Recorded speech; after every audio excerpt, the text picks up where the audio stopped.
Well, farmers will apply crop nutrient based on how much will be used by corn and soybean crops in a typical growing season, but in a year with variable weather, not all is used and the soil releases into rivers. Turning now to From the Farmer, ag reporter Stu Ellis is joining us in studio. Good morning, Stu. So what is being done to control that? Well, a lot, and for a number of years. Millions of dollars that Illinois farmers have paid into a fertilizer checkoff program is allocated by directors of the NREC, NREC, the Nutrient Research and Education Council, to fund research toward reducing the Illinois nutrient loss reduction strategy. Julie Hewitt is the Executive Director of NREC. So again, $48 million since 2012. And that has been over a wide variety of projects. That's, over 80 different unique projects, looking at everything from cover crops to 4Rs to edge of field practices to just some of the novel up and coming things that hopefully someday will inform either new technologies or new practices. And so many of those come from conversations that the researchers are having with farmers, with researchers in other states, with just other stakeholders of, even a meeting like today when somebody says, I have a question, and then you can see everybody's wheels start turning and going, I don't know the answer to that, but I bet that's a question that a lot of other people have. And then one of the things that we can do through NREC, because we've got the research money, is we can get those people together.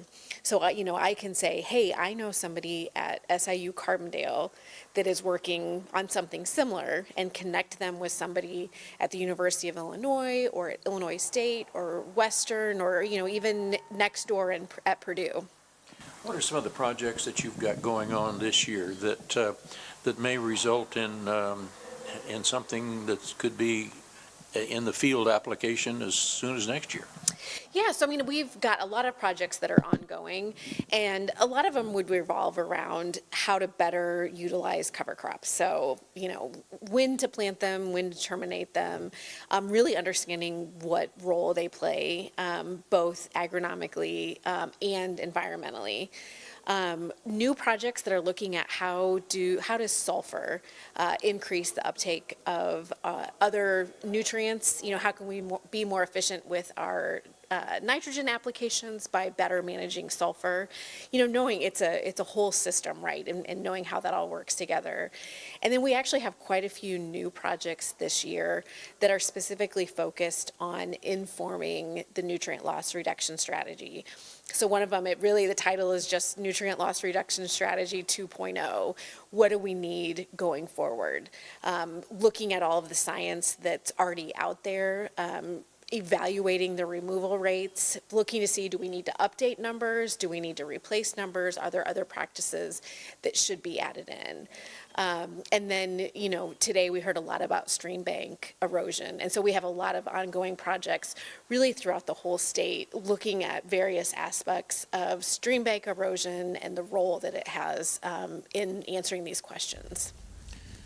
The loss of nutrients could decline next year because many farmers are applying less fertilizer because of White House tariffs and commodity prices below production costs. So the farm economy will contribute to nutrient loss reduction, possibly, next year. Alrighty, Stu, thank you so much. Have a good weekend. You bet. Thank you.